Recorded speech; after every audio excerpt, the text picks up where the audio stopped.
कभी आपने सोचा है आप एक पुराना मकान खरीदें और उसके तहखाने में मौजूद एक ड्रम में आपको एक हैरानकुन चीज़ बरामद हो जिसे देख के आपके होश उड़ जाए। 2 सितंबर 1999 न्यूयॉर्क का इलाका जेरिको।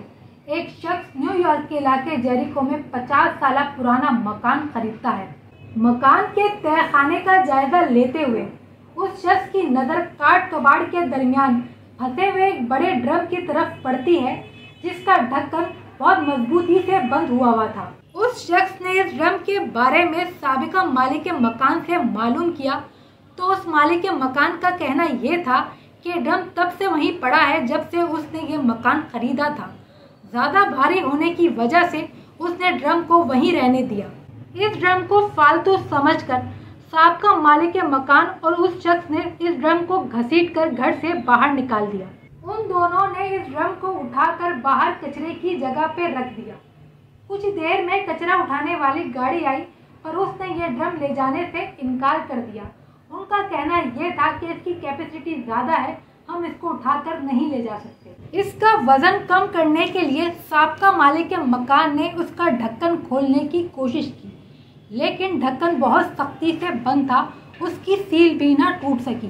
तंग आकर मालिक के मकान ने एक मेटल कटर का इंतज़ाम किया और उस ढक्कन को मेटल के कटर से काटने की कोशिश की।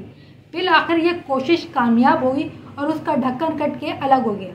लेकिन जैसे ही उसने ढक्कन उठाया और ड्रम के अंदर झांका तो उसके होश उड़ गए। सामने उसे एक हाथ झांकता हुआ नजर आया।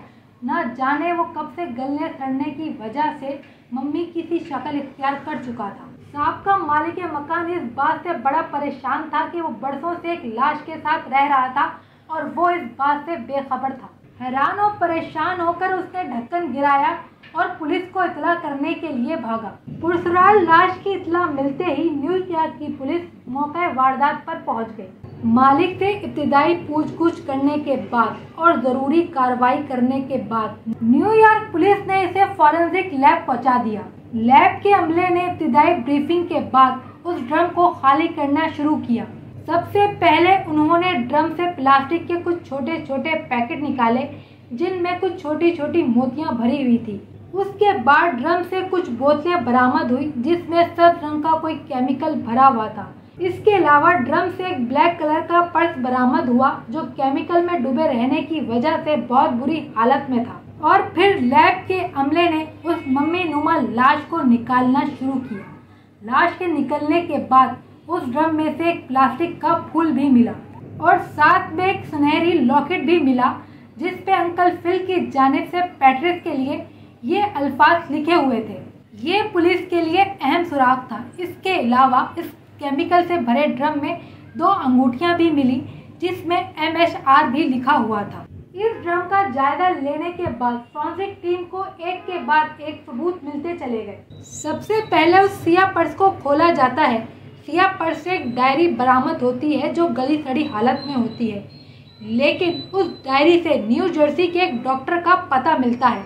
न्यूयॉर्क पुलिस अब अपनी तशवीश का बाकायदा आगाज करती है।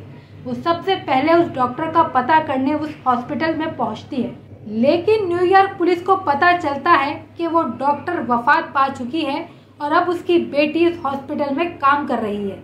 इस लाश की हालत बिल्कुल आम लाशों की तरह ना थी, बल्कि केमिकल वाले ड्रम में रहने की वजह से इसके खाल और गोश्त सुखड़ कर रह गए थे। चुनांचे फॉरेंसिक के अमले को इसके फिंगरप्रिंट्स लेने में भी कोई मुश्किलात न आई, मगर कौमी डेटा में इस फिंगरप्रिंट्स का कोई मैच ना मिल सका। इन्वेस्टिगेशन को आगे बढ़ाते हुए पुलिस ने ड्रम से चिपके हुए अधफटे स्टिकर से कंपनी के बारे में मालूमात हासिल करना शुरू की, लेकिन ताहाल पुलिस को कोई कामयाबी हासिल ना हो सकी। ये कंपनी भी 1970 में फरोख्त की जा चुकी थी और एक अलग कंपनी ने इसको खरीद लिया था। पुलिस ने उस नई कंपनी जाने का फैसला किया। जब पुलिस वहां पहुंची तो वहां के मैनेजर ने पुराने रिकॉर्ड से ये बताया कि ये ड्रम सब्ज रंग के डाई रखने के लिए काम आता था। उस मैनेजर ने मजीद बताया कि ये ड्रम 1963 के बैच का है। उसके बाद ये ड्रम बंद कर दिया गया था।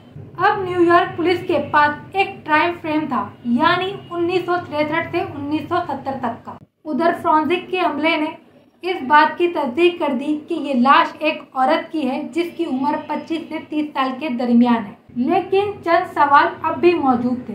वो कौन थी और उसका कातिल कौन था और उसको कत्ल करने की वजह क्या थी। इधर फोरेंसिक अमले ने अपनी तहकीकात को मजीद आगे बढ़ाते हुए उस बोसीदा डायरी पे मजीद तहकीकात की और जदीद स्कैनर की मदद से उस पर लिखे इमिग्रेशन नंबर का पता लगाया। उस इमिग्रेशन नंबर से पता चला कि उस लड़की का नाम रीना एंजेलिका था और उसका ताल्लुक सिल्वाडोरा से था।